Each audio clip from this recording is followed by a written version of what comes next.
तो hello future doctors, स्वागत है आप सभी का मेरे यूट्यूब चैनल में।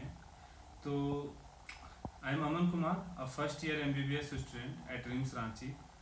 तो जैसे कि आप लोग तो अभी जान रहे हैं कि अभी लगभग एक महीने के बाद नीट का एग्ज़ाम आने वाला है। तो बहुत सारे बच्चे मुझे मैसेज करते हैं कि भैया ये प्रॉब्लम है, वो प्रॉब्लम है। तो आज सभी सारे प्रॉब्लम्स को मैं एक साथ में ले रहा हूँ। सारे प्रॉब्लम को अभी डिस्कस करते हैं वन टू वन। तो बहुत सारा बच्चों का अभी कॉमन प्रॉब्लम होता है कि मेहनत तो कर रहे हैं बट टेस्ट में मार्क्स इंप्रूव नहीं हो रहा। वही लगभग 540 545 इसी के बीच में खेल रहे होते हैं। तो आप देखिए कि आप गलती कहाँ पे कर रहे हैं। जैसे कि सबसे बड़ा इसमें मेजर अगर बात करें तो आप सिली मिस्टेक्स करते होंगे। जैसे सिली मिस्टेक्स में क्वेश्चन पढ़ने में गलती हो सकता है। जैसे कि आप नोट छोड़ देते होंगे। तो ऐसा अगर आता है तो उसको अंडरलाइन किया करिए।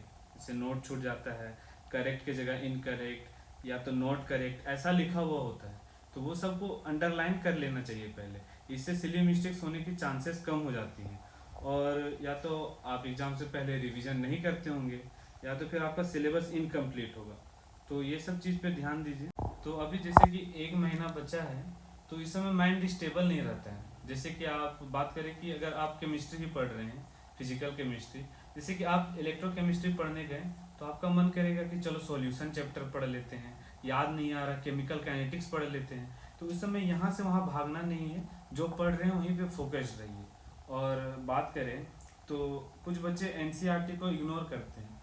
तो लास्ट के समय में जितना हो सके आप ज़्यादा से ज़्यादा करके एनसीईआरटी को जितना रिवाइज कर सकते हैं उतना रिवाइज करिए। अंत में आपका काम एनसीईआरटी ही आएगा। लाइन टू लाइन क्वेश्चन आता है बायो में एनसीईआरटी, तो जितना कर सकते हैं आप करिए, उसको रिवाइज करिए।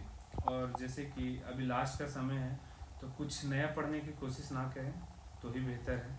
जो आज तक आपको पढ़ाया जा चुका है, जो आपके टीचर्स ने पढ़ाया है, उस पर भरोसा रखिए और उसी चीज़ों को बार से बार रिवाइज करिए। नोट्स में देखिए, क्वेश्चन प्रैक्टिस करिए, तो वही आपके लिए बेहतर है।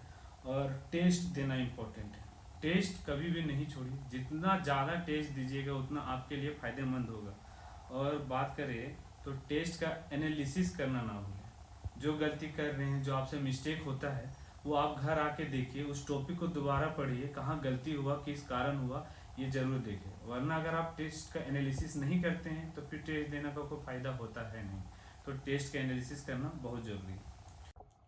और आप एक काम कर सकते हैं कि कोशिश करिए कि टेस्ट 2 से 5 के बीच में देने का। कहे कि आपको तो पता ही है कि नीट का एग्ज़ाम 2 से 5 होने वाला है आपका। अगर इस टाइम जितना आपका दिमाग इफेक्टिवली चलता है, जितना आप दिमाग लगा सकते हैं उस टाइम, उतना आपका प्रॉफिट होगा। इसका फ़ायदा मिलता है नीट के समय में। तो कोशिश यही करिए कि 2 से 5 के बीच में टेस्ट दीजिए। और अगर हम टाइम मैनेजमेंट का बात करें तो कोशिश तो यही करिए कि 40 से 45 मिनट के बीच में, ज़्यादा से ज़्यादा 45 मिनट्स, उस समय के बीच में आप बायो कंप्लीट कर ही लीजिए किसी तरह में। और जो क्वेश्चन उस समय नहीं आता है उस समय मार्क करके चलिए, लास्ट में उसको देखिएगा। क्योंकि अगर आप उसी क्वेश्चन में लगे रहते हैं, उसी उतना टाइम देते हैं, उसके जगह पे आप दूसरा क्वेश्चन कर सकते हैं। तो दोनों में मिलना तो 4 मार्क्स ही है। तो वहाँ पे टाइम वेस्ट ना करके आगे बढ़िए, किसी और क्वेश्चन में दीजिए, तो आपको मार्क्स मिलेगा भी। और अभी आपका जितना मार्क्स आ रहा है तो उस बात से घबराइए नहीं। जितना भी आ रहा है नीट में आपका 40 50 मार्क्स ऐसा इम्प्रूव होके ही आएगा। तो ऑल द बेस्ट सभी को।